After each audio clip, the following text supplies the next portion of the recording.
laboratório de conteúdo EILab, que nasceu de uma spin-off da Arteplan, completou 4 anos de atuação no mercado. E eu estou aqui com Ronaldo Martins, CEO do laboratório, que vai me contar um pouco sobre essa história. Tudo bem? Obrigada por me receber. Boa tarde, Eli. Eu que agradeço a oportunidade. Vai ser um prazer. Não é uma história muito longa, uma história de 4 anos, mas muito intensa. Tem muita coisa para contar para vocês. Laboratório de conteúdo, que nasceu pequenininho, mas hoje já tem mais de 120 profissionais fazendo parte dessa equipe. É isso mesmo, Ronaldo? Exatamente. A gente, em 2019, tinha um plano, uma ideia na cabeça. A gente percebeu que tinha muita mudança acontecendo no ramo da publicidade, muitas marcas procurando agências menores que fossem especialistas em conteúdo. Montamos um business plan, eu estava na Arteplan na época. Começamos com 12 pessoas. Tinha uma expectativa de fazer uma receita no primeiro mês, que já no primeiro ano a gente faz o dobro, e nesses 4 anos saímos de 12 para 120 pessoas. Agora, para vocês terem uma ideia, o EILab, ele faz muito conteúdo e fomenta muita conversa, inclusive em tempo real no Rock in Rio. Exatamente. A gente começou com uma operação em 2019, onde a gente atendeu Heineken, Natura, o próprio Rock in Rio, fizemos coisas para um monte de pessoas que estavam lá. E a gente entendeu o seguinte, Se tem uma marca que ela faz um grande investimento no patrocínio para estar num evento do tamanho do Rock in Rio, ela precisa entrar nas conversas, Então, qual é a forma que a gente entra nas conversas, Então, a gente entendeu que durante muito tempo as marcas entravam interrompendo, E a gente entende que nesse mundo onde a gente está hoje em dia, a gente tem esse evento, muita conversa acontecendo, como é que eu entendo a estratégia do festival, a estratégia da marca, e eu faço todo esse planejamento para que a gente já saiba um pouco do que vai acontecer. Então a gente tem tudo muito pronto, do que vai acontecer, para que surjam oportunidades e a gente possa aproveitar essas oportunidades que não estavam mapeadas. Então, para isso acontecer, a gente tem muito planejamento prévio e para a gente estar muito preparado para reagir àquilo que não tem como planejar.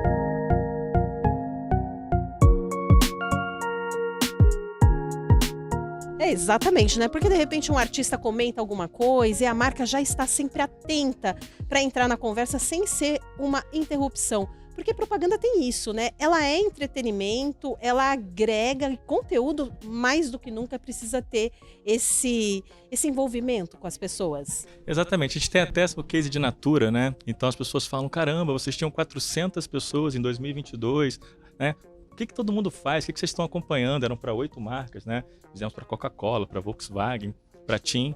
E aí uma coisa que a gente mostra para as pessoas era, beleza, a gente sabia que muita conversa ia acontecer, mas eu não sabia que o cara ia pegar a bandana, E enquanto ele estava no palco com a bandana, já tinha um post no Twitter onde dá para imaginar que o engajamento é muito maior, porque fala como que estava o negócio de madrugada, 1h da manhã, como é que o time estava ali preparado, mas esse é o nosso negócio, entender que tem o que precisa ser feito e o que a gente não tem controle, mas à medida que acontecer, tem que aproveitar. E é um time multidisciplinar com diversos olhares para a produção do conteúdo? Exatamente, a gente entende que hoje, o time que a gente precisa ter, então a gente que é uma produtora de conteúdo, que não trabalha por flight de campanha, Então eu não recebo, um briefing e digo, eu tenho essa dor, imagino que vocês resolvam essa dor nesse tempo, Não, a gente tem, especialistas no assunto que a marca precisa, com habilidade técnica acima da média naquilo que eles fazem, Então tem um especialista em criação, um especialista em toda a estratégia de conteúdo, e a gente entende que as pessoas precisam ter esse olhar, esse lugar de potência, que é, beleza, eu tenho uma habilidade técnica acima da média, eu entendo muito do que está acontecendo, e aí a soma dessas habilidades faz com que a gente faça entregas, inclusive sem briefing, Então eu me antecipo às dores dos clientes, porque muitas vezes eu fico sabendo primeiro, porque a gente está monitorando tudo que está acontecendo. Então ter esse time diverso, multidisciplinar, ajuda a gente a estar sempre mais ágil, mais atento e com entregas que sejam muito relevantes.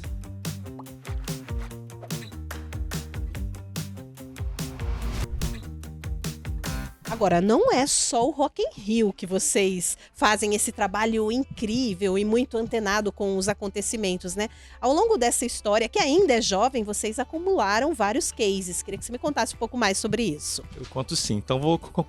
Essa é a ordem de tempo aqui, Então não tem um mais importante que o outro. A gente atende hoje grandes marcas do mercado, atendo Uber, atendo Localiza, Itaú, Faber-Castell. Então são marcas muito renomadas, mas não foi sempre assim, Então a gente, em 2019, atendia a conta da Localiza, que veio com um desafio muito específico, né? Então a Localiza, ela veio com um business plan de 5 anos, dizendo o seguinte: eu preciso sair daqui e ir para lá, e eu entendo que a estratégia que eu faço de comunicação hoje, ela precisa ter um peso maior no conteúdo, né? Então já faço publicidade e eu entendo que eu ainda passo briefing para as agências, que são adaptações da publicidade para conteúdo. Como é que vocês me ajudam nisso? Então tinha um desafio de reposicionar essa marca, né? Já era líder de mercado, faz muito bem, tem Artplan como agência, né? Então a gente sabe da qualidade do trabalho. Porém, a gente entendeu que a Localiza ainda vendia carro, né? A Localiza ainda estava naquela de eu alugo ou eu vendo carro, então era uma coisa muito voltada para o fim, o carro era fim. E a gente falou, não, sabe, o carro ele é meio, né? O carro é uma coisa que faz você viver experiências inesquecíveis e transformadoras.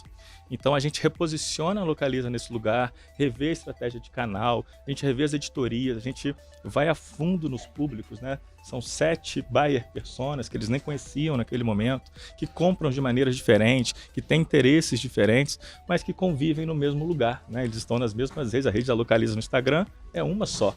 Como é que eu falo com 7 públicos diferentes, entendendo que eu tenho ali, sabe, uma oportunidade. Então, o que é comum para todo mundo, né? O que as pessoas estão querendo ver? Então, a gente revê toda essa estratégia de conteúdo da Localiza, a gente passa por todos os canais, editorias, e após 1 ano de trabalho, a gente tem um aumento de 72% no valor de marca, a gente aumenta a base de seguidores em 50%, e a gente tem um aumento de engajamento de 286%. O que mostra que o que a gente vinha fazendo, né, é consistente. Né? As pessoas, elas não só veem, tem mais pessoas querendo ver, como quem está vendo está curtindo aquilo que está vendo ali. Então esse foi o primeiro case que aqui que a gente, né, faz uma grande mudança numa marca, e a partir do momento que as pessoas começam a ver, poxa, a Localiza aumento de 72% do valor de marca, aparecendo entre as marcas mais valiosas do Brasil, o que está acontecendo ali? E aí marcas começam a procurar a agência que fez aquilo, e aí aparece o nosso segundo case, né? Vem o Itaú falando, eu quero entrar no TikTok.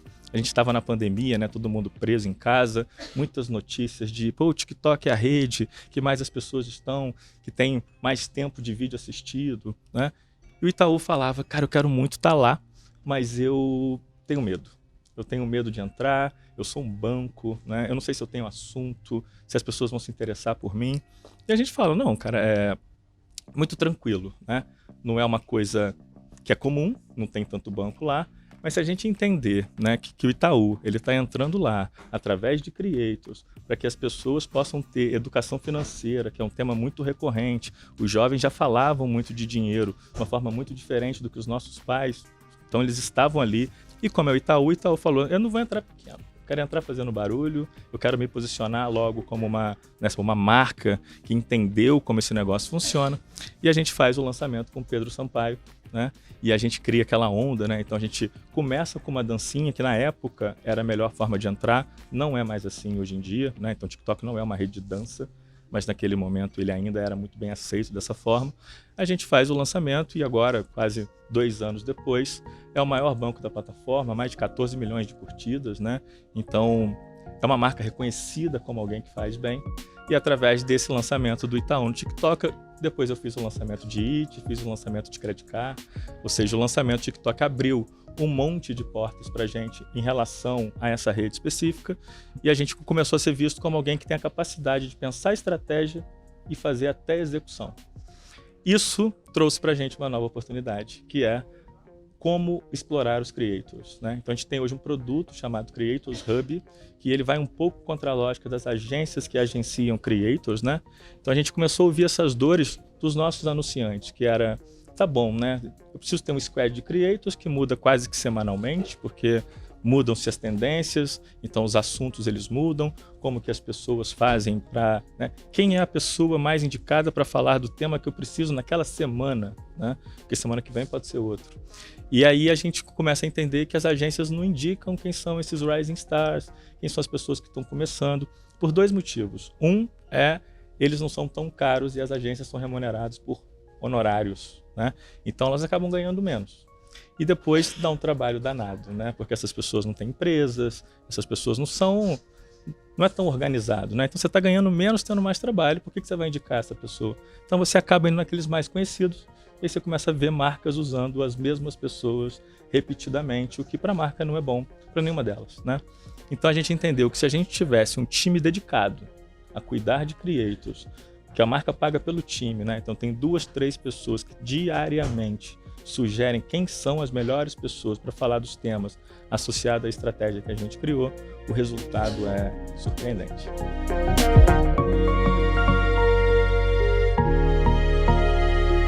Agora, o conteúdo é algo que você tem que ter muita estratégia, como você comentou, mas também um pouco de paciência, né? Porque não acontece de uma hora para outra. Você tem que ir construindo uma forma de conversar com as pessoas. Como é que você vê isso? Os anunciantes estão mais abertos e apostando cada vez mais em conteúdo, por exemplo? Eu acredito que sim. A gente, né, SB19, na época que começou, a gente viu o desejo, né? Então tinha o desejo de eu quero estar, né? Eu quero entrar nas redes, eu quero estar um pouco mais atento a conteúdo, mas quando vi o briefing vinha com um conceito criado, uma campanha criada, tinha já, né? É esse que visual, são esses artistas, estava tudo muito engessado e ficava uma adaptação da campanha da publicidade para conteúdo. E a gente durante muito tempo teve que dizer, ó, não é assim que funciona, né? E algumas marcas aceitavam melhores, outras não. A gente viu que nesse tempo evoluiu muito, né? Então está muito mais claro, as marcas já chegam sabendo que eu não quero adaptação, então se eu fizer isso, por favor, me corrija, né? Então, tipo, esse período de evangelizar, ele já passou. E aí hoje a gente entende que tem uma coisinha que tem que estar um pouco mais atento, que é as pessoas não acreditam mais em storytelling vazio, né? Esse storytelling que, beleza, eu falo, mas não faço, tem alguma coisa errada com essa marca, as pessoas estão muito atentas a isso, né? Então, mais do que tem que ter paciência, tem que ter consistência, né? Você tem que falar e tem que fazer, né? Então, exemplo, beleza, eu sou uma marca, estou muito interessada na Creator Economy, eu falo disso, eu invisto nesse assunto e pago creators com 90 dias. Faz sentido, né? Se você está dizendo que incentiva, você sabe que a pessoa ali tem muitos começando, não tem como o cara fazer um trabalho hoje e receber em 90 dias. Então, se você está disposto a investir na Creator Economy, você talvez tenha que estar disposto a abrir algumas exceções às suas regras, porque esse negócio funciona de uma maneira diferente. Então, acho que a nossa conversa hoje ela está mais sobre aquilo que você está falando, você pratica? Se você não pratica, vamos praticar primeiro e depois a gente fala? Então, acho que esse momento que a gente está hoje nessa evangelização, acho que o momento é esse.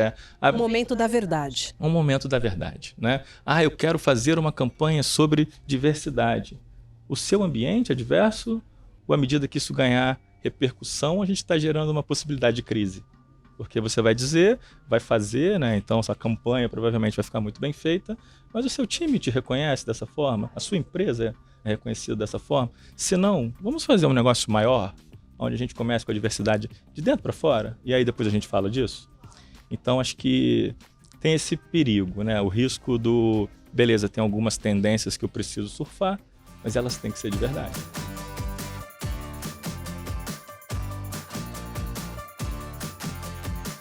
Agora, olhando para o futuro, como é que você projeta a empresa, né, que completou 4 anos agora e que teve toda essa evolução também, tanto no crescimento do time, dos cases, quanto também no crescimento das marcas apostando em conteúdo cada vez mais. Como é que você projeta o crescimento da empresa? Então, a gente tem números muito consistentes ao longo do ano, né?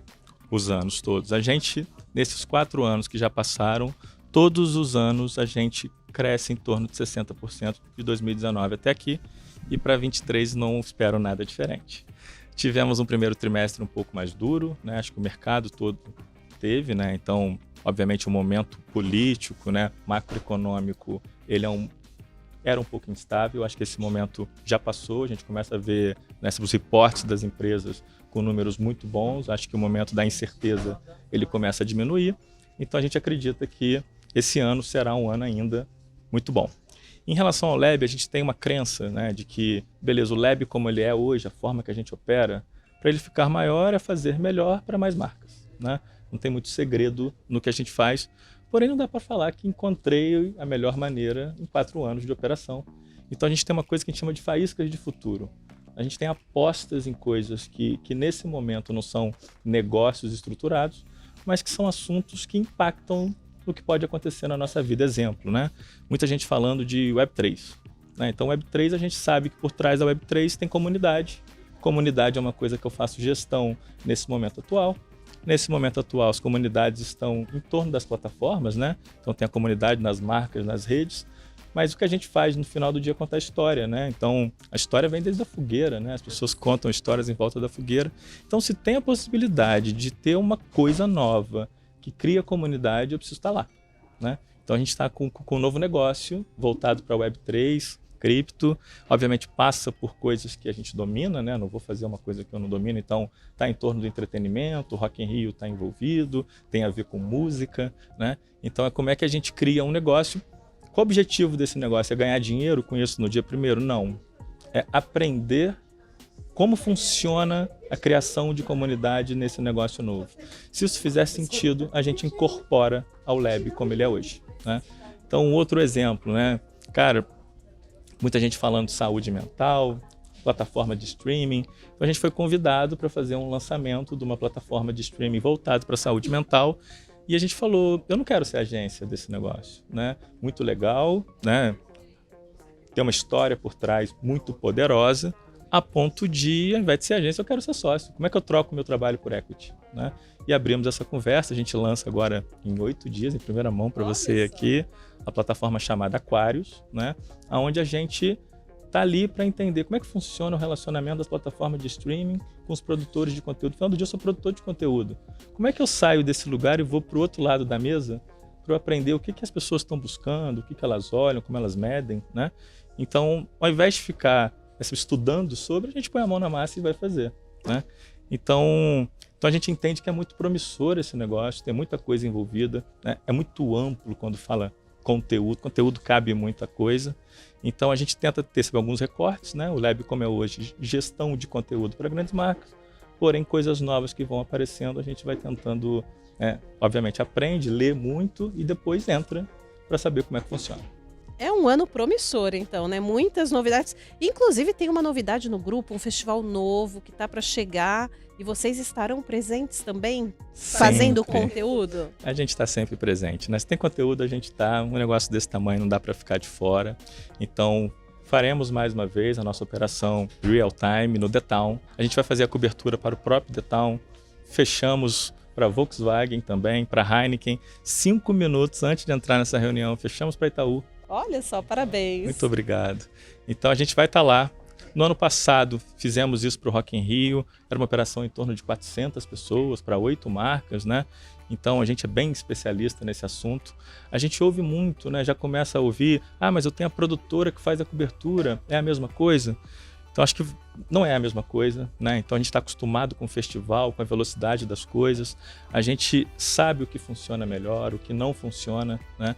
Então não tem jeito, a prática leva à perfeição, né? Então a gente faz isso desde 2019, a gente cobre Rock in Rio Lisboa, né? Então, enfim, tem muita coisa que a gente já fez e no The Town pra gente... Não vai ser diferente. Não vai ser diferente, vamos fazer parte dessa história, vamos estar lá na primeira edição.